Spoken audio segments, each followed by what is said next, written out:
म्हणजे मी तुम्हाला सांगतो, मला अजूनही आठवते ती माननीय बाळासाहेबांनी जाहीर केलेली 95 सालची घोषणा आहे.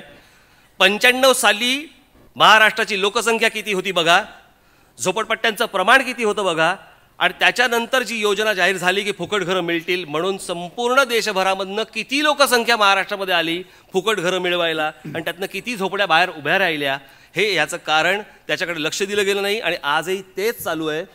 असंख्य अनेक बिल्डर, जवळपास 90% बिल्डर हे जमीन हडप करण्याच्या नावाखाली झोपड्या वसवतायत.